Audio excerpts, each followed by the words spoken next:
We're back. It's the Premier Pundits live ahead of game week 27. We are looking at the defensive assets. Of course, it's me, Ben Dinnery, and my esteemed co-host, Mr. Jason McKenna, in the house. How are you, my friend?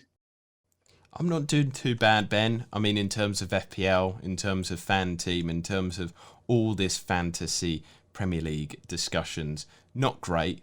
But we move, as people say, and we move on to game week 27. So I'm trying to stay positive.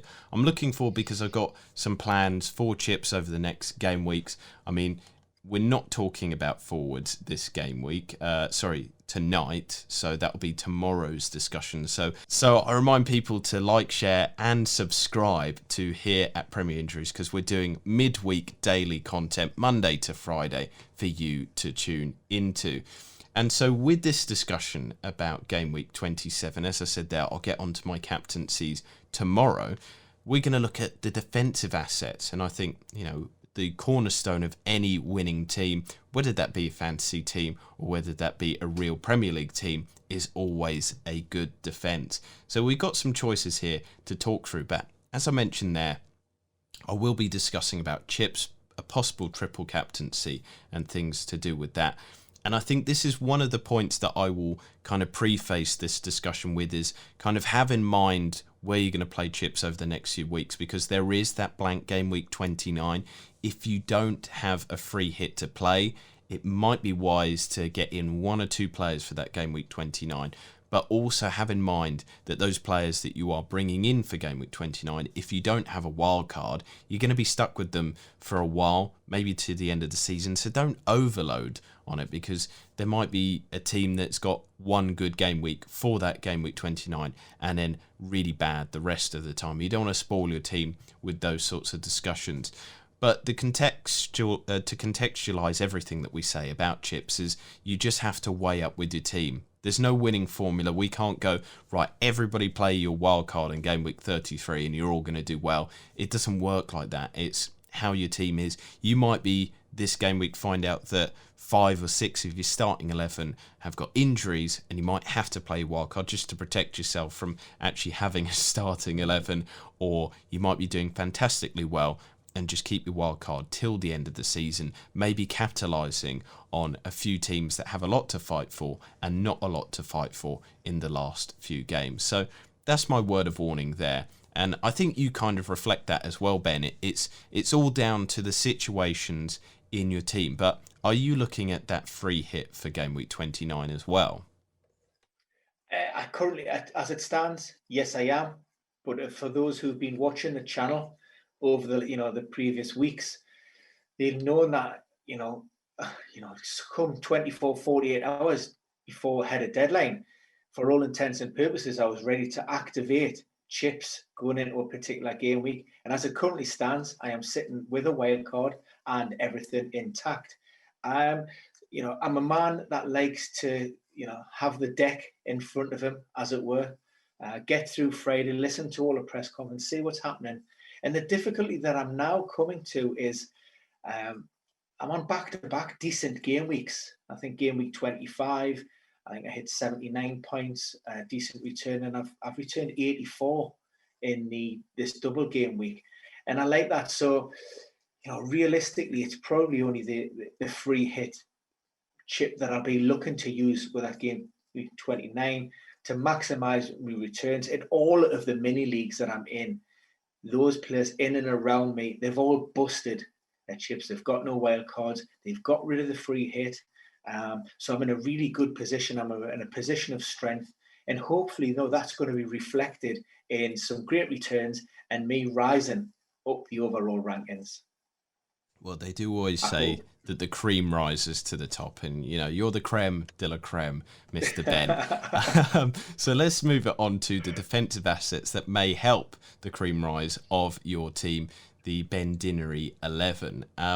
And this game week, I want to kind of highlight again Chelsea, another game week, another clean sheet. The Blues, fantastic kind of defensive organisation from Thomas Tuchel. I think he's done a great job there.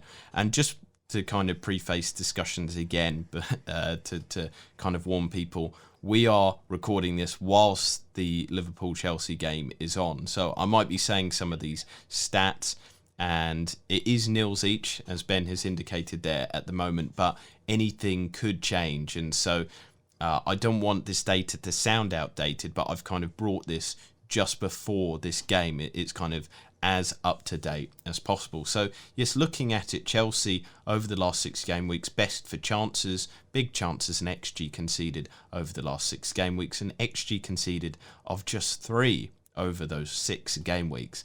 The assets that I'm looking at, the kind of premium one in that Chelsea line, because obviously there's not a lot of mainstays there, is Cesar Azpilicueta. He's got that ability to maybe create and get involved, but he is the kind of good player in that back line that has been starting. And then there is Antonio Rudiger, who is the cheap option, and I kind of pointed him out a few weeks ago at 4.5, kicking myself a little bit that I haven't got him in, but at the same time, with Tuchel, there was that worry about who's going to be starting week in, week out, and I didn't want to kind of waste a transfer. But we're seeing that those two are kind of nailed to the Chelsea team, that they're starting week in, week out. And he's got that team really defensively organised. When we talk about the forward discussions, we will come on to the fact that I think that maybe at times that is a cost to Chelsea, and they do have fairly good fixtures going forward, but I would avoid their attacking assets. But defensively, I think they're kind of a solid own. I think that they're kind of good going forward, looking at their next 7 game weeks. So they play Everton next in game week 27, which I think isn't as bad a fixture as the FPL kind of fixture highlighter is saying. It's got it up red, but I don't think that they're great going forward, and this Chelsea backline should have enough. Leeds on the day can score against anybody and everybody, but then Leeds on any day can also not turn up and put in a poor performance like they did last weekend, and really annoyed both of us, Ben, because we kind of backed them for that. They do have the blank in game week 29, but then after game week 29, they play West Brom, Crystal Palace, Brighton, and West Ham. I think there's quite a few cleanable fixtures in there, and going towards the end of the season, they might push on, they might look a lot improved, and I think this is a Chelsea team that, at least in the positive sense, have improved at the back. There is that ability there, and after that West Ham game, towards the end of the season, there is the Man City and Leicester games, but again, pretty cleanable. And this is the kind of thing that you want to look at as well. Long-term owns that you don't want to change your team too much towards that run to the end of the season. And maybe asking you on this, Ben, does Azpilicueta and Rudiger have a good enough kind of injury record for you to justify having them in your team? In terms of injuries, I mean, Cesar Azpilicueta is an absolute beast. He's a monster. I think only a handful of injuries during his time, a handful of games missed. I know he did suffer a hamstring injury in the close season, and if I recall, we looked at that point. We looked at his availability record for Chelsea since arriving at the club, and we're talking about something in the region of 95, 96%. So it was off the charts. We're talking about a player who there are no question marks of him being able to tolerate the demands and being played, whatever intensity, week in and week out, multiple games isn't a problem. The only issue that I have with that Chelsea backline is Tuchel, more than the players themselves, is who's he going to bring in? I was all set to ship out Ben Chilwell this week or at some point, and here he is. He started back-to-back game weeks. In fact, the guy that I was given some serious consideration to bring in was Marcus Alonso. Go figure. So that becomes a bit of a conundrum again there. If you're going to err on the side of caution, then I think it's Azpilicueta. He does pop up with the occasional goal. So there isn't, a hope that you get some offensive returns, but defensively, he's going to be in there, and it looks as if he's going to be starting more often than not.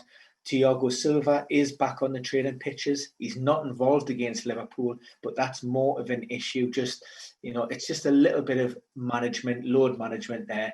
And if game week 27 does come slightly too early, game week 28 without any reactions or setbacks is more than realistic. So, does that maybe throw a little bit of a spanner in the works, or at least something to consider anyway? It is one to consider, and this is the problem with Tuchel, is you don't know who's going to start. Aspilicueta's done well, Rudiger, but we know from his history as well that he is fiercely kind of pragmatic. He loves to kind of capitalise on weaknesses of opponents. So that is a concern for me. But then the fact that those two have been mainstays offsets that a little bit. And it's a Chelsea defence that I'm really kind of looking into because they're just doing so well. It's kind of City and Chelsea are the two kind of runaways at the moment of just being so good. Now this second pick is more on the run of fixtures coming up.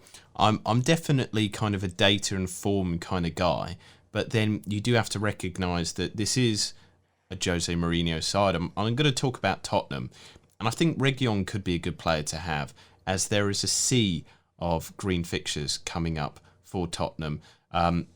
They play Crystal Palace. Arsenal at times have not scored too well. Aston Villa have their problems. Then they do have Newcastle. They've got Everton in there. I think that there is kind of good ones there, but it's also, again, that pushing towards the end of the season, those kind of discussions, longer term. Who are they playing? And it's not a bad run at all. There's Sheffield United in there, Southampton, Wolves. There's that Southampton game to be decided. Where is it going in? So for me, I think they're a fairly all right team to possibly look into. The only problem is, as I said there with Reguilon, he's a good one to have because he's creative, he could assist, but at his price point, it does make me a little bit worried because Tottenham don't have great data to kind of back this pick up.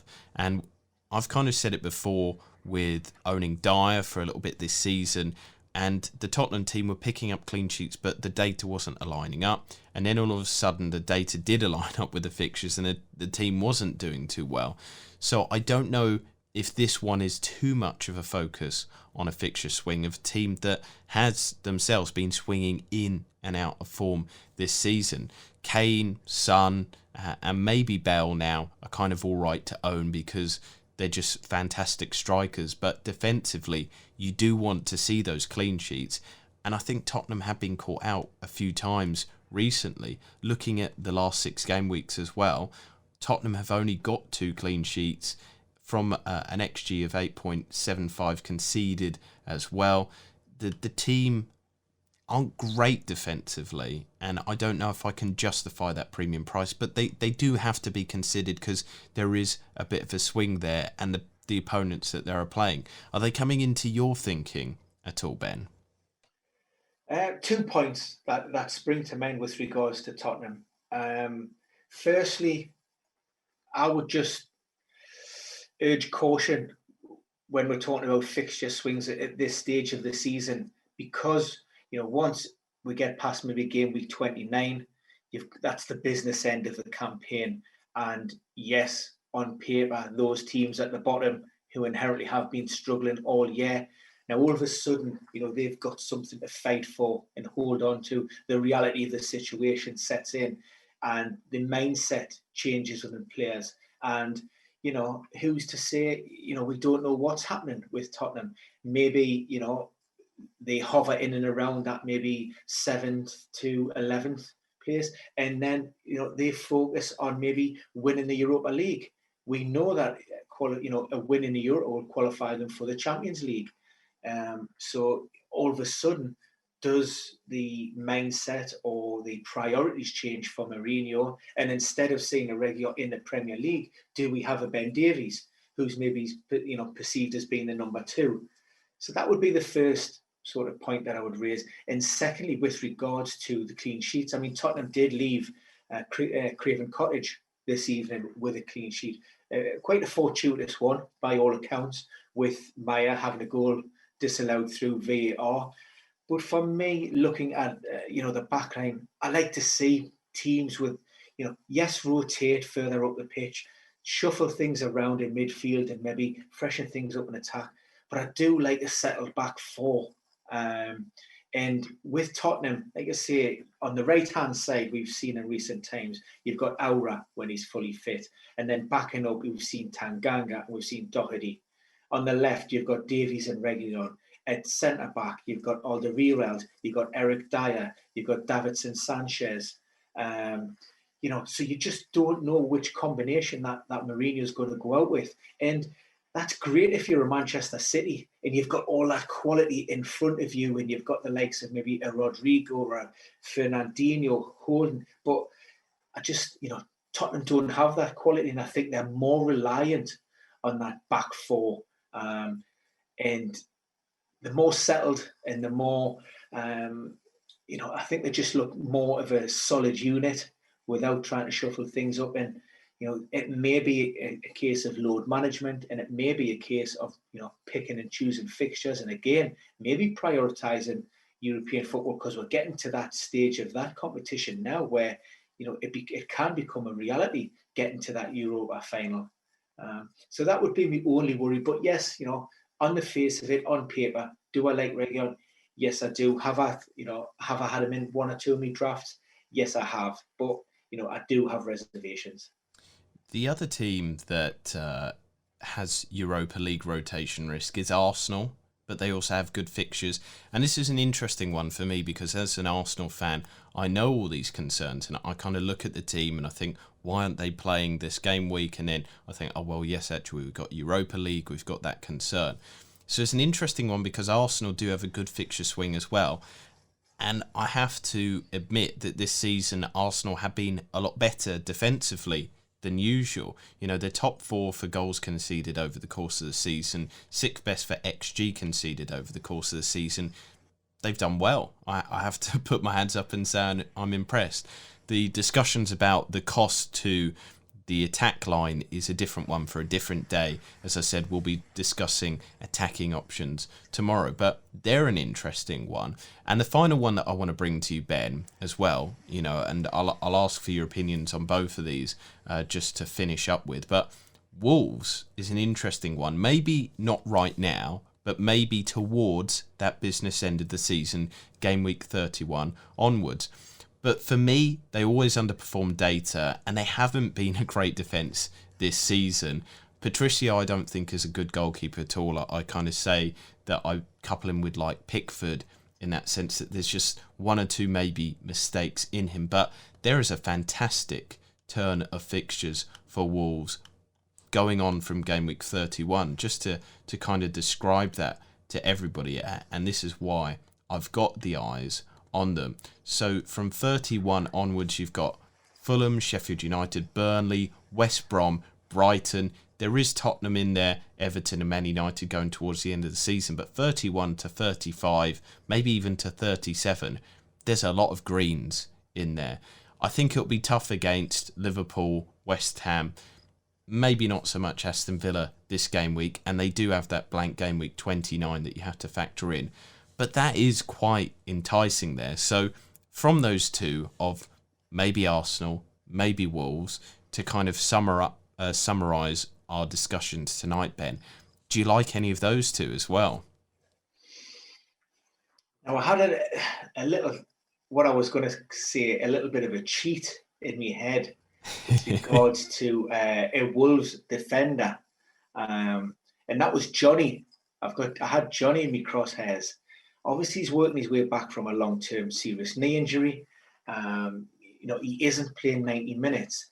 So my theory is, and we haven't seen Wolves really come out the blocks this season at all. Maybe on the odd occasion, they've been fairly passive in their style of play.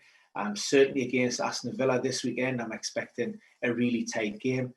And there was almost part of us that thinks, can we pick Johnny in the hope that Wolves can keep a clean sheet for 60 minutes?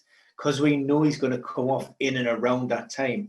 Do whatever you want after that 60 minutes, but if Wolves can keep it tight for an hour long, lock that clean sheet in, Johnny to get replaced, And so he was one worth consideration, but he's still priced up on last season's performances at 5.4. So he is a tad expensive for what Wolves have been producing this year. So they haven't been great. But look, I know where you're coming from. We've seen a goal from Cody midweek, and we always said that if you're going to anybody in that backline and you wanted guaranteed minutes, then Coney would be your guy. And if he starts adding goals to his game, then yeah, why not? Definitely worth a shout. With Arsenal, I'm not sure. I mean, where do I look? Truth be known, without looking at the data and without really, it would be Tierney.